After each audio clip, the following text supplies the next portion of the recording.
ਇਹ ਆਰਡੀਨੈਂਸ क्यों आए ਤੇ ਆਰਡੀਨੈਂਸਾਂ ਦੇ ਵਿੱਚ ਕੀ है। दो गल्लां दा पहला ध्यान कर लो। ਜਿਹੜੇ लोग ये कहते हैं कि ये ਜਿਹੜੇ ਆਰਡੀਨੈਂਸ आ ਜਿਹੜੇ कानून आ लोक पक्षी आ किसान पक्षी आ कहण वालियां नूं मेरा चैलेंज आ ਜਦੋਂ मर्जी जी दा जी करदा है ਸਾਡੇ ਨਾਲ टेबल ते बैठ के बहस कर ले देते एक भी लैन कट के विखा देण किसान पक्षी लोक पक्षी ਤਾਂ ਅਸੀਂ ਸਿਰ ਝੁਕਾ ਦੇਾਂਗੇ ਉਹਨਾਂ ਦੇ ਮੂਹਰੇ। ਇਹਦੇ 'ਚ ਲੈਣਾ ਦੇਖੋ ਕੀ ਲਿਖਿਆ ਕੀ ਇਹਦੇ 'ਚ ਪਿਆਰਿਓ ਇਹ ਗੱਲ ਲਿਖੀ ਹੈ। ਇਹਦੇ 'ਚ ਕਿਹਾ ਕਿ ਕੰਪਨੀਆਂ ਆ ਕੇ ਤੁਹਾਡੀ ਫਸਲ ਖਰੀਦਣਗੀਆਂ ਪਹਿਲੀ ਗੱਲ। ਅਗਲੀ ਗੱਲ ਕੀ ਹੈ ਜਿਹੜੀ ਸਭ ਤੋਂ ਖਤਰਨਾਕ ਹੈ ਉਹ ਇਹ ਹੈ ਕਿ ਅਗਰ ਕਿਸਾਨ ਦਾ ਤੇ ਖਰੀਦਦਾਰ ਦਾ ਡਿਸਪਿਊਟ ਹੋ ਗਿਆ ਝਗੜਾ ਹੋ ਗਿਆ ਪੈਸੇ ਲੈਣ ਦੇ ਮਾਮਲੇ ਤੇ ਤਾਂ ਕਿਸਾਨ ਕੋਰਟ ਨਹੀਂ ਜਾ ਸਕਦਾ। ਇਹ ਮੈਨੂੰ ਦੱਸੋ ਇਹ ਕਿਸਾਨ ਪੱਖੀ ਲਾਈਨ ਹੈ ਜਿਹੜੇ ਲੋਕ ਇਹ ਕਹਿੰਦੇ ਆ ਕਿਸਾਨ ਪੱਖੀ ਹੈ ਇਹ ਲਾਈਨ ਨੂੰ ਅੰਦਾਜ਼ਾ ਲਾ ਕੇ ਦੱਸੋ ਸਾਡੇ ਕਿਸਾਨਾਂ ਦਾ ਕੋਰਟ ਜਾ ਕੇ ਆਪਦਾ ਹੱਕ ਲੈ ਲੈਣ ਦਾ ਅਧਿਕਾਰ ਖੋਲਿਆ ਜਿਸ ਆਰਡੀਨੈਂਸ ਜਿਸ ਕਾਨੂੰਨ ਦੇ ਜ਼ਰੀਏ ਉਹਨੂੰ ਕਿਵੇਂ ਅਸੀਂ ਮੰਨਾਂਗੇ ਕਿਸਾਨ ਪੱਖੀ ਹੈ। ਅਗਲੀ ਗੱਲ ਇੱਕ ਹੋਰ ਨੋਟ ਕਰਿਓ ਸਾਡੇ ਰੌਲੇ ਪੈਂਦੇ ਸੀ ਨਿੱਕੇ ਮੋਟੇ ਝਗੜੇ ਹੋ ਜਾਂਦੇ ਸੀ ਸਾਡਾ ਆਮ ਲੈਣ ਦੇਣ ਦੇ ਝਗੜੇ ਹੁੰਦੇ ਰਹੇ ਸਾਡੇ ਪੱਖ 'ਚ ਭੁਗਤਦਾ ਸੀ ਕੀ ਮਾਰਕੀਟ ਕਮੇਟੀ ਦਾ ਰਿਕਾਰਡ। ਅਗਰ ਮਾਰਕੀਟ ਕਮੇਟੀ ਦਾ ਰਿਕਾਰਡ ਨੇ ਮਾਰਕੀਟ ਕਮੇਟੀ ਦਾ ਕਾਨੂੰਨ ਨੇ ਕਿਤੇ ਇਹ ਕਹਿਤਾ ਤੁਹਾਡੇ ਪੱਖ 'ਚ ਜਾ ਕੇ ਕੋਰਟ 'ਚ ਭੁਗਤ ਗਿਆ ਕਿ ਇਹ ਕਿਸਾਨ ਦੀ ਫਸਲ ਇੱਥੇ ਵਿਕੀ ਹੈ ਤਾਂ ਦੁਨੀਆ ਦੀ ਕੋਈ ਤਾਕਤ ਨਹੀਂ ਜਿਹੜੀ ਤੁਹਾਡੇ ਪੈਸੇ ਮਾਰ ਜਾਂਦੀ ਤੁਹਾਨੂੰ ਪੈਸੇ ਮਿਲਦੇ ਸੀ। ਤੇ ਇੱਥੇ ਕੀ ਕੀਤਾ ਤੁਹਾਡੇ ਨੂੰ ਲੁੱਟਣ ਵਾਲਿਆਂ ਨੂੰ ਪਿਆਰਿਓ ਮਾਰਕੀਟ ਕਮੇਟੀ ਦੇ ਇਹਨਾਂ ਕਾਨੂੰਨਾਂ ਤੋਂ ਮੁਕਤ ਕਰਤਾ ਕਿ ਮਾਰਕੀਟ ਕਮੇਟੀ ਦਾ ਕੋਈ ਕਾਨੂੰਨ ਤੁਹਾਡੇ ਤੇ ਲਾਗੂ ਨਹੀਂ ਹੁੰਦਾ। ਦੂਜੀ ਗੱਲ ਇਹ ਖਤਰਨਾਕ ਹੈ। ਤੀਸਰੀ ਗੱਲ ਅਗਲੀ ਨੋਟ ਕਰਿਓ ਬਹੁਤ ਖਤਰਨਾਕ ਗੱਲ ਹੈ ਕੀ ਹੈ ਤੁਹਾਡੇ ਨਾਲ ਇਹ ਜਿਹੜੇ ਆਰਡੀਨੈਂਸ ਹੈ ਨਾ ਇਹ ਤਿੰਨ ਇਸ ਤਰ੍ਹਾਂ ਪਦਾਮ ਸ਼ਬਦ ਸਮਝਦੇ ਹੋ ਬੱਚਿਆਂ ਨਹੀਂ ਪਤਾ ਲੱਗਣਾ ਮੇਰਾ ਖਿਆਲ ਸਿਆਣੀ ਉਮਰ ਦੇ ਨੂੰ ਪਤਾ ਲੱਗੂਗਾ। ਲੱਕੜ ਨੂੰ ਪਦਾਮ ਪੈਂਦਾ ਹੁੰਦਾ ਨਾ ਪਦਾਮ ਪਾ ਕੇ ਇੱਕ ਦੂਜੀ ਦੇ ਵਿੱਚ ਲੱਕੜਾਂ ਫਿੱਟ ਕੀਤੀ ਹੁੰਦੀ ਹੈ ਪਤਾ ਨਹੀਂ ਲੱਗਦਾ ਜੋੜ ਕਿੱਥੇ ਹੈ। ਇਹ ਤਿੰਨੇ ਆਰਡੀਨੈਂਸ ਐ ਫਿੱਟ ਕੀਤੇ ਵੇ ਇੱਕ ਦੂਜੇ ਦੇ ਵਿੱਚ ਇੱਕ ਦਾ ਇੱਕ ਨੇ ਆਪਦਾ ਕੰਮ ਕੀਤਾ ਉਹ ਪਾਸੇ ਹੋ ਗਿਆ ਦੂਜੇ ਦੀ ਵਾਰੀ ਆ ਗਈ ਉਹਨੇ ਕੰਮ ਕਰਨਾ ਸ਼ੁਰੂ ਕਰਤਾ। ਸੋ ਮੈਂ ਬੇਨਤੀ ਕਰਾਂ ਜਿਹੜਾ ਅਗਲਾ ਆਰਡੀਨੈਂਸ ਹੈ ਉਹਦੇ ਵਿੱਚ ਕੀ ਹੈ ਉਹਦੇ ਵਿੱਚ ਕੰਪਨੀਆਂ ਨੇ ਤੁਹਾਡੀ ਜ਼ਮੀਨ ਲੀਜ਼ ਤੇ ਲੈਣੀ ਹੈ। ਅਗਲੇ ਆਰਡੀਨੈਂਸ ਦੇ ਵਿੱਚ ਇਹ ਗੱਲ ਕਹੀ ਹੈ ਕਿ ਇਹਨਾਂ ਨੂੰ ਕੰਟਰੈਕਟ ਫਾਰਮਿੰਗ ਨੂੰ ਅਲਾਉ ਕੀਤਾ ਜਾਂਦਾ ਹੈ। ਕੰਟਰੈਕਟ ਫਾਰਮਿੰਗ ਦੋ ਤਰੀਕਿਆਂ ਨਾਲ ਹੁੰਦੀ ਹੈ ਜਾਂ ਤਾਂ ਤੁਹਾਨੂੰ ਕਹਿਣਗੇ ਕਿ ਆਹ ਫਸਲ ਬੀਜ ਲਓ ਤੁਹਾਡੇ ਨਾਲ ਕੰਟਰੈਕਟ ਕਰਦੇ ਆ ਇਸ ਰੇਟ ਤੇ ਖਰੀਦਾਂਗੇ ਇੱਕ ਕੰਟਰੈਕਟ ਦਾ ਇਹ ਹੁੰਦਾ ਹੈ।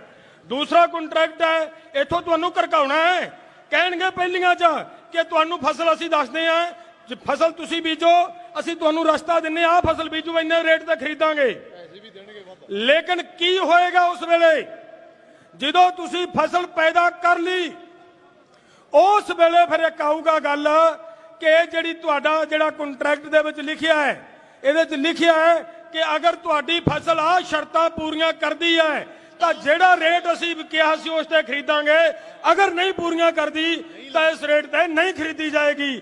ਉਸ ਤਰੀਕੇ ਦੇ ਨਾਲ ਤੁਹਾਡੀ ਫਸਲ ਰੋਲਣਗੇ ਭਰਾਵੋ ਤੁਹਾਨੂੰ ਮਿੱਟੀ ਦਾ ਭਾਅ ਫਸਲ ਸਿੱਟਣੀ ਪੈਣੀ ਹੈ। ਜਦੋਂ ਮਿੱਟੀ ਦੇ ਭਾਅ ਫਸਲ ਸਿੱਟੀ ਸਾਡੇ ਕਿਸਾਨਾਂ ਨੇ ਥੱਕ ਜਾਗੇ ਅਖੀਰ ਹੋ ਜਾਏਗੀ ਸਾਡੀ। ਜਦੋਂ ਅਖੀਰ ਹੋਈ ਫਿਰ ਇੱਕ ਆਉਣਗੇ ਲਾਟ ਸਾਹਿਬ ਇਹਨਾਂ ਦੇ ਤੁਹਾਡੇ ਪਿੰਡਾਂ ਦੇ ਵਿੱਚ ਖੜ ਖੜ ਕੇ ਹੋਕੇ ਦੇਣਗੇ ਕਿ ਅਸੀਂ ਜ਼ਮੀਨ ਠੇਕੇ ਤੇ ਲੈਣ ਨੂੰ ਤਿਆਰ ਹਾਂ ਜ਼ਮੀਨ ਠੇਕੇ ਤੇ ਲੈਣ ਨੂੰ ਤਿਆਰ ਹਾਂ।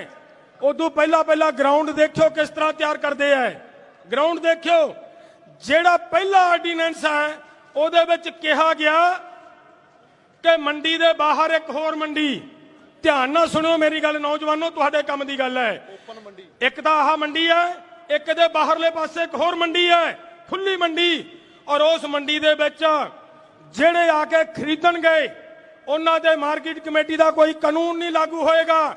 ਜਿਹੜੇ ਆ ਕੇ ਖਰੀਦਣਗੇ ਉਹ ਤੁਹਾਡੀ ਫਸਲ ਲੈ ਕੇ ਤੁਹਾਡਾ ਪੈਸਾ ਲੈ ਕੇ ਭੱਜ ਜਾਣ ਤੁਸੀਂ ਕੋਰਟ ਨਹੀਂ ਜਾ ਸਕੋਗੇ।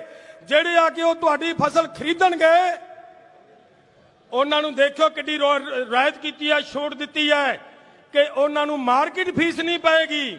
ਹੁਣ ਮਾਰਕੀਟ ਫੀਸ ਸਾਡੇ ਆਮ ਕਿਸਾਨਾਂ ਦੇ ਵਿੱਚ ਬੋਲ ਕੇ ਚਲੇ ਜਾਈਏ ਨਹੀਂ ਸਮਝ ਆਉਂਦੀ ਗੱਲ ਇਹਨੂੰ ਸਮਝੋ ਜੇ ਬਰੀਕੀ ਨਾਲ ਕਿੱਡਾ ਵੱਡਾ ਤੁਹਾਡੇ ਲਈ ਧੋਖਾ ਤੇ ਬੰਬ ਸਿੱਟਿਆ ਜਾ ਰਿਹਾ ਹੈ। ਮਾਰਕੀਟ ਫੀਸ 1 ਕੁਇੰਟਲ ਕਣਕ ਦੇ ਉੱਤੇ 164 ਰੁਪਏ ਪੈਂਦੀ ਹੈ ਉਹਦੇ ਤੋਂ ਮਾਫੀ ਮਿਲ ਗਈ ਉਹਨਾਂ ਨੂੰ ਉਹਨਾਂ 164 ਰੁਪਈਆਂ ਦੇ ਵਿੱਚੋਂ ਮੰਡੀ ਦੇ ਬਾਹਰ ਖੜਾ ਵਪਾਰੀ ਜਿਹਦੇ ਕੋਲੇ ਕੇਵਲ ਇੱਕ ਪੈਨ ਕਾਰਡ ਜ਼ਰੂਰੀ ਹੈ, ਔਰ ਕੋਈ ਸਰਟੀਫਿਕੇਟ ਦੀ ਲੋੜ ਨਹੀਂ, ਉਹਨੂੰ ਉਹ ਆ ਕੇ ਹੋਕਾ ਦੇਗਾ ਕਿ ਮੈਂ ਤੇਰੀ ਫਸਲ ਅੰਦਰਲੇ ਰੇਟ ਨਾਲੋਂ ਸਰਕਾਰੀ ਰੇਟ ਨਾਲੋਂ 64 ਰੁਪਏ ਵੱਧ ਰੇਟ ਦੇ ਕੇ ਖਰੀਦਣਾ, ਬੋਲ ਵੇਚਣ ਨੂੰ ਤਿਆਰ ਹੈ। ਮੇਰਾ ਖਿਆਲ ਹੈ ਸਾਡਾ ਕਿਸਾਨ ਉੱਥੇ 64 ਰੁਪਏ ਦੇ ਲਾਲਚ ਨਾਲ ਫਸਲ ਉਹਨੂੰ ਵੇਚੇਗਾ ਕਿ ਨਹੀਂ ਵੇਚੇਗਾ? ਬੋਲਿਓ, ਵੇਚੇਗਾ ਨਾ? ਫਸਲ ਵੇਚਤੀ। ਹੁਣ ਮੈਂ ਤੁਹਾਨੂੰ ਇਹ ਪਹਿਲੇ ਦੱਸਣ ਲੱਗਿਆ, ਕਾਲੇ ਜਿੱਦਾਂ ਨਹੀਂ ਪੈਂਦਾ, ਮਨ ਕਾਲਾ ਜਿੱਦਾਂ ਨਹੀਂ ਪੈਂਦਾ, ਠੀਕ ਹੈ।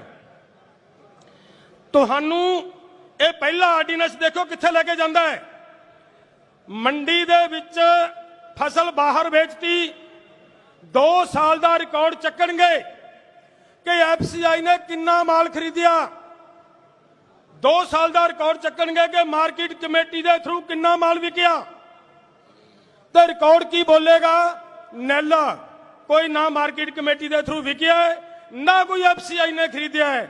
फिर उपरों फरमान आएगा ये मार्केट कमेटियां की कोई लोड़ नहीं है, चिट्टा हाथी है। फिर फरमान आएगा एफसीआई की कोई लोड़ नहीं, ये चिट्टे हाथी ने दोने। ये अदारे जो खत्म होए मेरे प्यारे बच्चों, उस वेले तुहाडी मौत शुरू हो जानी है, इत्थों शुरू होनी है। बापू जी रणनीति अपनी साडे बिहार की तुसीं सिचुएशन का पता है ना, थोड़े पैसों के विच लुट्टे जाते लोग। साडी जो फसल का रेट डाउन होया, मने एक पले जो फसल का रेट डाउन होया, नोट करियो गल जिहड़ी मैं हुण दस्सण लगा है। मोदी ने वायदा पूरा करना तुहाडे नाल। एक की वायदा कि तुहाडी इनकम किसानों डबल की या नहीं की, यह कहना उसने। सुनियो किवें करदा इनकम डबल। जो प्यारिओ तुहाडी फसल 800 नूं 1000 नूं विकी, तुहाडी जमीन का ठेका की होएगा? आ 60,000 ठेका नहीं होएगा। ठेका की होएगा? 15,000, 18,000, 14,000, 16,000 यही होएगा। जो रेट घट के 800 रुपये ते आ गया, ठेका भी डिगेगा। जो ठेका डिगया फिर आना मेरे मित्रों, उन्होंने लोगों ने तुहानू कंट्रैक्ट फार्मिंग दे राही तुहाडी जमीन ते कब्जा करन दे लई तुहानू कहणगे पिंड जाके 40,000 नूं तुहाडी जमीन ठेके ते लैने आ किसानों, देण नूं तैयार हो। मेरा ख्याल है एक दूजे तो मूहरे जा जाके पहली असीं ठेके ते देवांगे। तो फिर मोदी जी की कहूगा कि भाइयों आपके साथ वायदा किया था इनकम डबल करेंगे, की या नहीं की? आप कहेंगे की मोदी जी, कहोगे ना? क्यों कमांगे? हाँ, इस गल ते अड़े रहना है, इस गल ते अड़े रहना है कि लख यतन ला ले कोई असी आपदी जमीन। 2 गल्लां दा ध्यान रखियो। हुण जिहड़ी गल मैं अगली कहनी चाहना है, लास्ट दे विच थोड़ी जमीन जानी है, थोड़ी जमीन जानी है। मेरी हथ बन के बेनती है, तगड़े हो जाओ। एक तो लख यतन कर ले कोई तुहानू वध रेट देण नूं, फसल मार्केट कमेटी दे रिकॉर्ड दे थ्रू उत्थे बेचो, जाके सरकार नूं बेचो, अदारे ना टुट जाण किते। पहली गल। दूसरी जिहड़ी गल है कि मेरे दोस्तों, जिवें एक कहावत है, कमला ना मारिए कमले दी मां मारिए। तुहाडी जमीन कौन लैके जा रहा? मोदी नहीं ले जा रहा, अडानी ते अबानी लैण आ रहे। अडानी ते अबानी, अडानियां ते अबानियां दे हर प्रोडक्ट दा बाइकआउट करो। मेरी हथ बन के बेनती है, इस गल ते तगड़े हो जाओ। बाइकआउट करो, प्रॉपर बाइकआउट करो। जिंदाबाद जिंदाबाद। इन्हां दे सिम बहुत मैं वेख रहा है, बड़ी गिनती दे विच जिस दिन दा ऐलान होया साडे नौजवानों ने इन्हां दे सिम कट के सुटने बाहर कीते हैं। मैं धन्नवादी उन्हां बच्चों का, उन्हां वीरां दा जिन्हां ने अज तक ये करता। तो मेरी अगली बेनती की है, इस गल का ध्यान नाल सुन लियो। इन्हां दा आपां करना है, इन्हां दा आपां करना बाइकआउट। एक तो यह रणनीति, अगली रणनीति की है वो सुनियो ध्यान नाल। आपां कल तो ध्यान दिओ मेरे नौजवान बच्चों, कल तो रेलवे ट्रैक जाम करने हैं। उन्नी देर तक नहीं छड़ना जिन्नी देर तक मोदी गोरनिया नहीं हो जाता।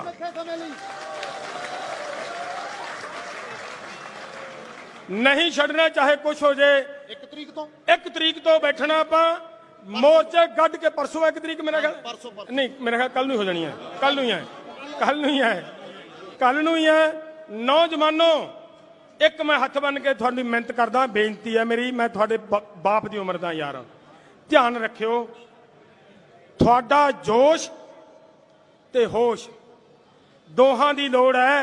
और थोड़ी जिंदगी की लोड़ आ, थोड़ी जिंदगी वास्ते ये जिंदगी मौत की लड़ाई लड़न लगे हैं। तो जे असी लोगों के मगर लग के कोई ऐसे हालात पैदा कर ले जिहदे नाल तुहानू सरकारां नू मौका मिले, वो कोई ऐसा हालात नहीं पैदा करना। आपां शांति दे विच रहना है, शांति दे विच रहिंदियां होया लड़ाई जितनी है। किते सरकार नू ऐसा मौका नहीं देना कि तुहाडे ते लाठी चार्ज करे, सरकार नू मौका नहीं देना कि तुहाडे ते गोलियां चलावे, सरकार नू ऐसा कोई मौका नहीं देना कि तुहाडे ते केस पा के तुहाडे ते तरह तरह के मुकदमे चला के तुहानू जेलां च बंद करे। इहदे लई असीं बैठे हां, ये असीं झल्लांगे। तुसीं ते सिर्फ तकड़े होके इन्ना वड्डे इकट्ठां नू वड्डे करना है और नौजवानों मगरले नौजवानों नू लैके आओ। तुसीं बहुत वड्डा सबूत दिता मैनू। मैं कल प्रैस दे उत्ते शायद किसी ने मेरी इंटरव्यू भी सुनी होवे, मैं ठोक ठोक के गल कही है और उस दिन का ही मैं कहता आ रहा कि जेडे साडे नौजवानों नू अज तक ये कहते रहे हैं कि साडे पंजाब दे नौजवान नशेड़ी हो गया है। अज सिद्ध करता नौजवानों ने कि नशेड़ी नहीं है, ये जिम्मेवार है, इस धरती दे लाल है, ये धरती दे राखे है, राखी करनगे, राखी करन दे लई मर मिटणगे। तां असीं तुहाडे मूहरे हैं, इस गल लई साडा परना तुहाडे नाल हर कदम के उत्ते तुहाडे नाल कदम ला के चलांगे। धन्नवाद, बहुत बहुत मेहरबानी। वाहिगुरू जी का खालसा, वाहिगुरू जी की फतेह।